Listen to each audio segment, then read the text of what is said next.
House of Representatives inaugurates newly built residential quarters for military officers, commends Defence Headquarters for prioritising personnel welfare.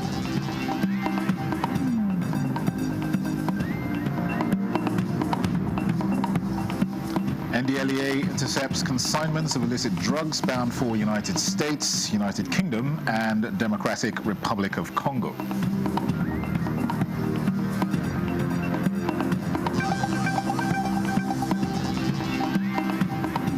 Federal government insists approved GMO seeds in Nigeria are safe for human and animal consumption.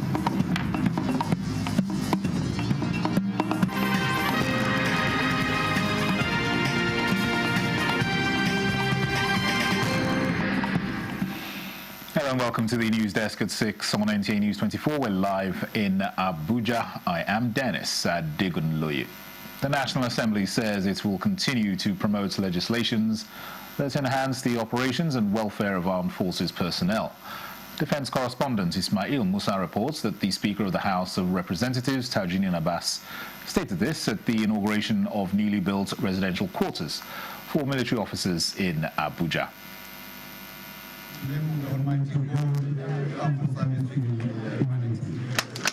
These new housing units are part of ongoing efforts by the Defense Headquarters to enhance the living conditions of its personnel by promoting their mental well-being and family stability. Welfare as a strategic pillar of combat effectiveness. To the Speaker, House of Representatives, the housing project is a visible expression of the nation's commitment to the moral and operational effectiveness of the armed forces and lauded the Defense Headquarters for prioritizing personnel welfare as a cornerstone for success in operations. When welfare is a priority rather than an afterthought, the entire defense system improves. I wish to assure you of the continued support of the National Assembly. We do not take your sacrifices for granted. We honor your service. We will advocate for your welfare and will stand with you to secure the peace and stability upon which development depends. The link road and newly constructed buildings are designed not just for convenience, but also reflects our deep understanding that operational successes begin with the welfare and morale of our troops. By improving their quality of life, we are investing directly in the strength, efficiency, and the unity of our forces. To commission this very important link road. Phase 1 of the inaugurated projects at the Niger Barracks extension includes 31 furnished apartments and access roads linking Mambila Barracks, Army Headquarters Command Mess, and the Defense Intelligence Agency. In Abuja, Ismail Musa, NTA News. And in a remarkable show of interagency collaboration and commitment to community development, the Nigerian Army and Navy have joined forces to commission a series of civil-military projects in the Koyagari community, Shanono local government area of Kano State. The initiative highlights the military's growing role in fostering peace, partnerships and progress across rural communities. Elizabeth Ila Lamido reports. The intervention projects include the renovation of the Koya Medical Outpost, upgrade of the community transformer, the construction of a new mosque, solar and manual boreholes, and a tree planting initiative. The Chief of Army Staff, Lieutenant General Olufemi Oluyede, and the Chief of Naval Staff, Vice Admiral Emmanuel Ikechukwu Ogala, said the projects reflect the Army's commitment to improving the lives of host communities through civil-military cooperation. These projects are carried out to complement the government and communities' rural development effort at enhancing the quality of life of our people. Beyond the physically securing lives and properties, we are committed to serving the interests of Nigerians through other means. Kano State Governor Abba Kabir Yusuf commended the initiative as timely and people-oriented. These projects will undoubtedly enhance the well-being and quality of life of our people. Residents of Koyagari lauded the gesture, noting improved access to clean water, healthcare, and electricity.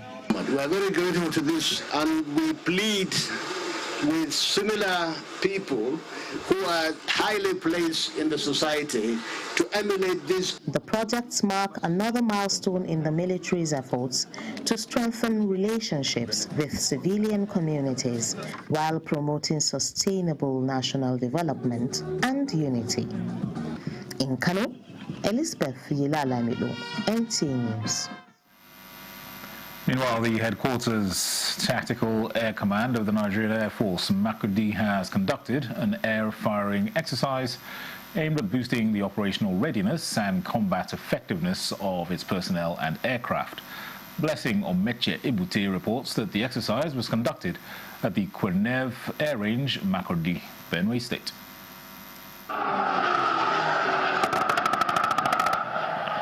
The air firing exercise organized by the Air Warfare and Doctrine Center is designed to enhance the capacity of joint terminal attack controllers and joint fire observers. The exercise is conducted as part of ongoing Advanced Air-to-Ground Integration Course 3/25, Joint Fire Observers Course 2/25, and the annual Joint Terminal Attack Controller Proficiency Training. This air-to-ground integration is geared towards enhancing jointness in our operational theaters. It is also in line with one of the key enablers of the Chief of the Air Staff command philosophy, which is deliberate training and mission-oriented force development. Air Officer Commanding Headquarters Tactical Air Command, Air Vice Marshal Patrick Obeya, emphasized that modern warfare demands precision and real-time coordination between all components of national power. The threats confronting our nation, including insurgency, banditry, and other asymmetric challenges, require a cohesive approach. Exercises such as this one enable our air forces to integrate seamlessly in planning and execution, ensuring that air support is effectively synchronized with ground maneuvers.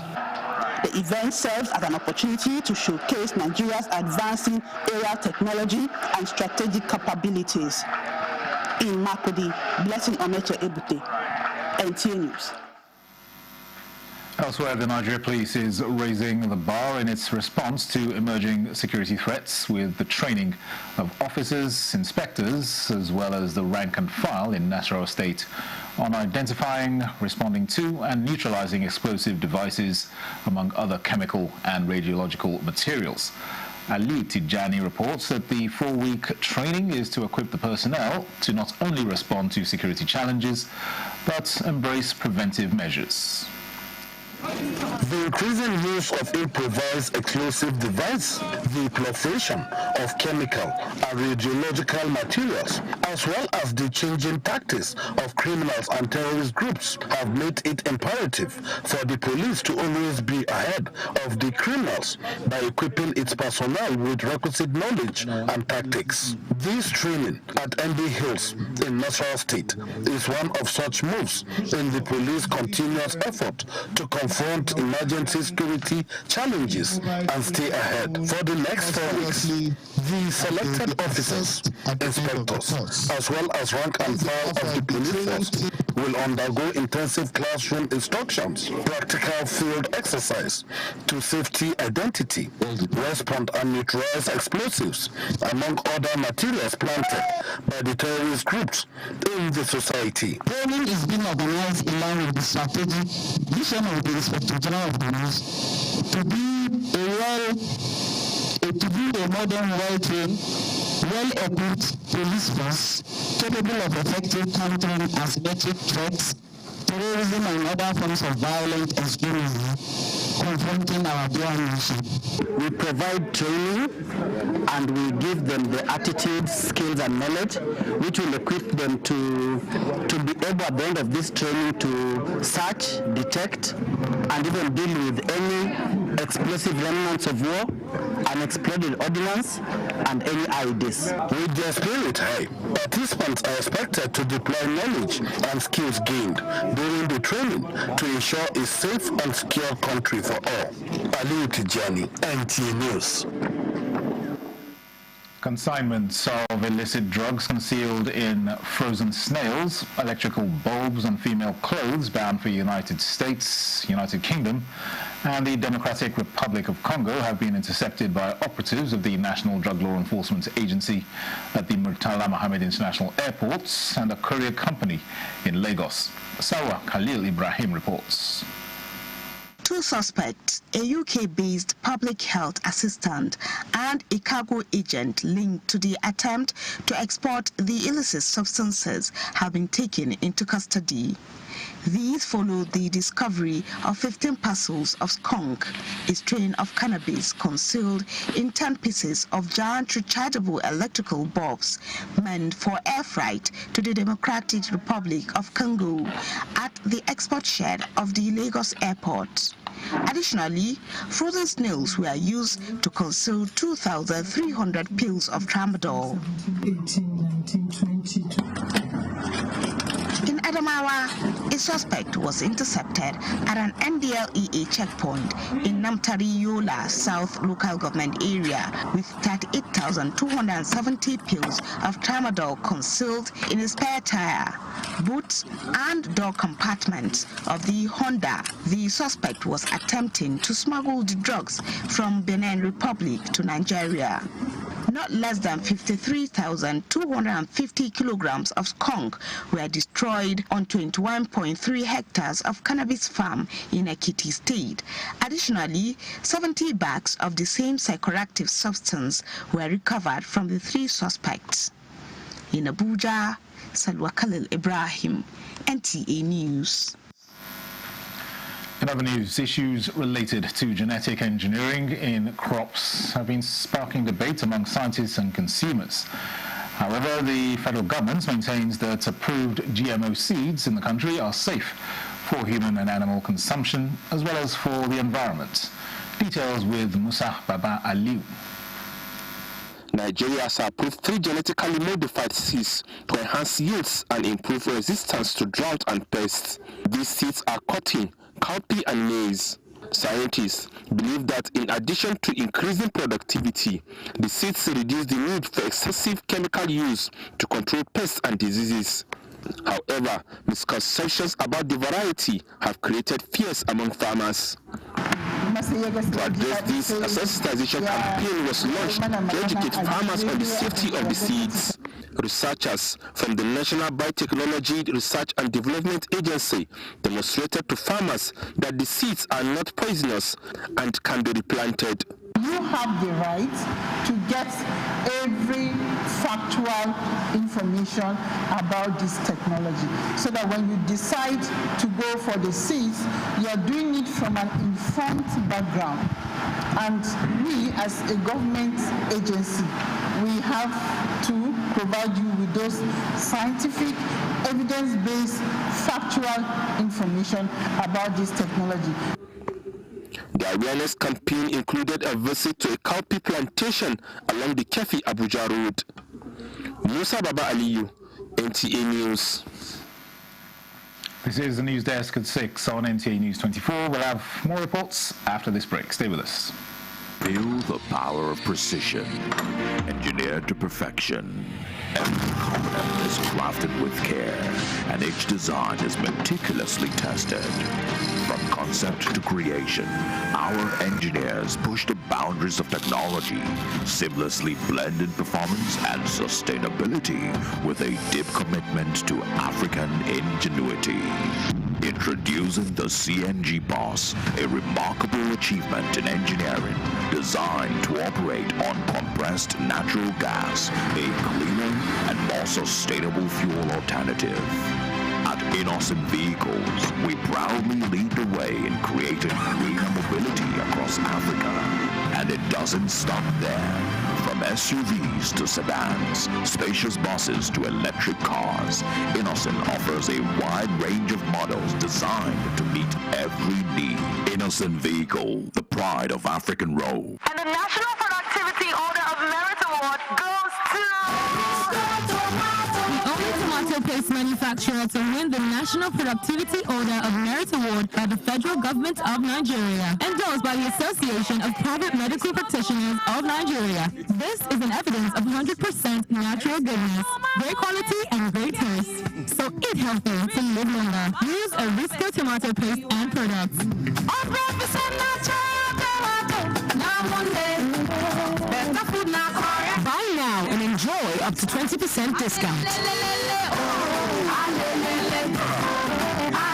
Arisco tomato paste, taste of nature.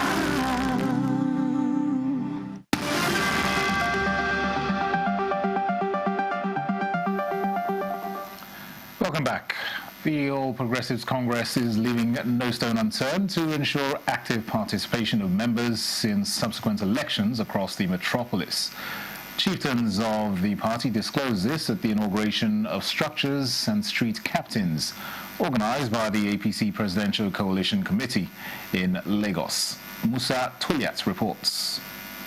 This large gathering of APC members in Lagos State is unprecedented, given the focus of the event, which the party chieftains say borders on voter education and sensitization on continuous voter registration. Under President Tinubu's visionary leadership, our new party continues to redefine governance, strengthen the institutions, and rekindle faith in the Nigerian dream. Serving and former legislators at the National Assembly and Lagos House of Assembly addressed the gathering. It was also a platform to inaugurate street captains, who will reach out to youths who have attained voting age to get registered across the metropolis. Every one member of the 40,000 structure should go out there and bring five new registered voters. We don't just want to sit at home and wait until the election day. Now that INEC has given approval for registration, we now need to tell our people to go and do the needful. We are here not to campaign, but to sensitize our people and to also inaugurate our street captains and the executive at the ward and local government levels. Party stalwarts also encourage their members to support the efforts of the Tinubu administration to deliver dividends of democracy across the country. It's essential to mobilize people to understand the significance of voting and also preach the ideology of progressive that the APC is noted for. It was just an opportunity to inaugurate, the Presidential Coalition Committee membership structure across all local governments and across all the wards. The Justice Forum of the APC Presidential Coalition Committee says the next step is to engage in grassroots sensitization drive so that the outstanding PVCs at the INEC office will be collected by residents across the states. In Lagos, Musa Toliad, NTA News. The National Coordinator of the Presidential Initiative on Unlocking Healthcare Value Chain, PVAC, Dr. Abdul Mukhtar, has attributed the high cost of cancer care and treatment in Nigeria to the country's reliance on imported medical products. Dr. Mukhtar made this statement at a conference marking International Cancer Week in Abuja. He says the administration recognizes the importance of local manufacturing of medical products, drugs, and commodities in making cancer care more affordable and accessible. To achieve this, PVAC is pursuing partnerships for local production of cancer drugs and generics and facilitating technology transfer between technology owners and local partners. A civil society group, Alliance for Good Governance, has expressed concern over what it described as growing cases of certificate irregularities and age falsification among public officials, warning that this trend undermines the credibility of Nigeria's governance and justice systems. At a media briefing addressed by the group in Abuja, it called on authorities to conduct thorough investigations into all alleged cases, noting that despite rigorous screening processes that often accompany public appointments, instances of falsified credentials occasionally emerge, raising questions about the thoroughness of vetting mechanisms.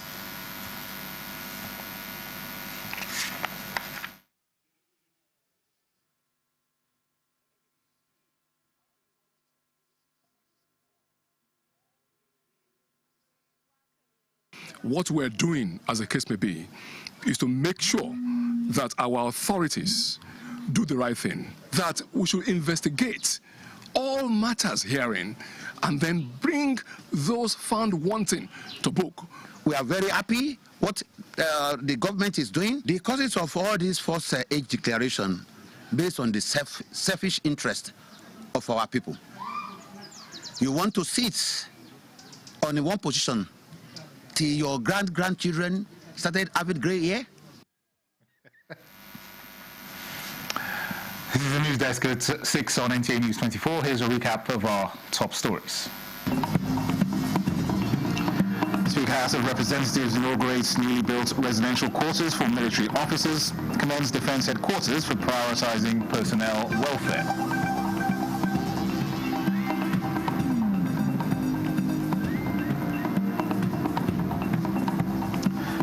NDLEA intercepts consignments of illicit drugs bound for the United States, United Kingdom and Democratic Republic of Congo.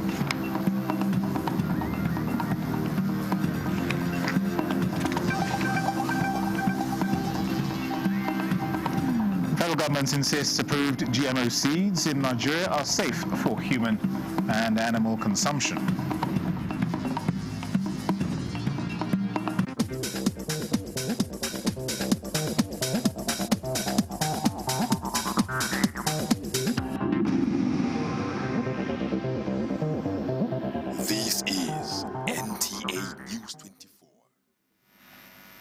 In an effort towards ensuring the quality of education, Katsina State Government has commenced an intensive training program for 1,250 teachers across the state.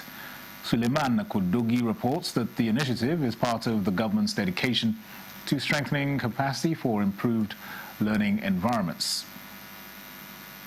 Of qualitative education for technological advancement and meaningful development remains the priority of the present administration in the state, hence the training to boost the standard of teaching. Participants applauded the initiative and expressed their determination to make the best use of the knowledge acquired to justify the aims and objectives. At the end of this training, we are going to transfer what we have learned here in the training to what the student. You can't teach without lesson plan. So the lesson plan they are teaching us now is a modern way. Katsina State Commissioner for Basic and Secondary Education, Zainab Musa Musawa, says it will boost teaching skills, classroom management, and improve the strategy of modern learning in the state. To sharpen their ability, their lesson execution, curriculum implementation, to be able to understand the scheme of work, and to also prepare them for the new curriculum that's coming, that has been launched by the Federal Ministry of Education. The 3-day intensive training for more than 1,000 teachers aims at building their capacity for efficient teaching across the 34 local government areas of the state. In Katsina, Suleiman Kodogi, NTA News. Road construction is vital for economic development, improved transportation and enhanced connectivity. This has been a major focus of Benue State Governor Hyacinth Alia's administration, with massive ongoing road construction in both urban and rural communities. Blessing Omeche Ibute highlights some of the ongoing road projects and those already completed. Before now, various roads in Makurdi, the Benue State capital, were in a deplorable condition, with many being poorly maintained or abandoned. However, with the advent of Governor Hyacinth Alia's administration, significant efforts have been made to improve the road network. The administration has placed premium on rehabilitating and upgrading existing roads to ensure safe and efficient transportation, constructing new ones to improve connectivity in rural areas, and implementing sustainable construction practices to ensure durability and long-term benefits. Within Makurdi Metropolis, in almost every street, 8 moving vehicles are operating, a development that has brought excitement to both motorists and commuters alike. The governor had flagged off the construction of 16 roads in Makurdi Metropolis, covering a total distance of about 15.39 kilometers. These roads, most of which have been completed, include Ode Agi Street, John Facey Street, Augustina Community Roads, among others. It's a welcome development, and we commend the governor. So far, so good. Good job, well done. This project of road construction is not restricted only here in the state capital. it has gone beyond the state capital. Key players say these projects are clear demonstration of the government's commitment to improving infrastructure and enhancing the quality of life for residents in Makurdi. We are on site and we're supervising the work so that it is being constructed to specification. As the various projects continue to progress, the people of the state are hopeful for a more connected and prosperous future under the present administration. In Makurdi, I am Blessing Omeche Ebute, NTA News. And that report concludes the news desk at 6 on NTA News 24. Thank you for watching. I am Dennis Adegunloye.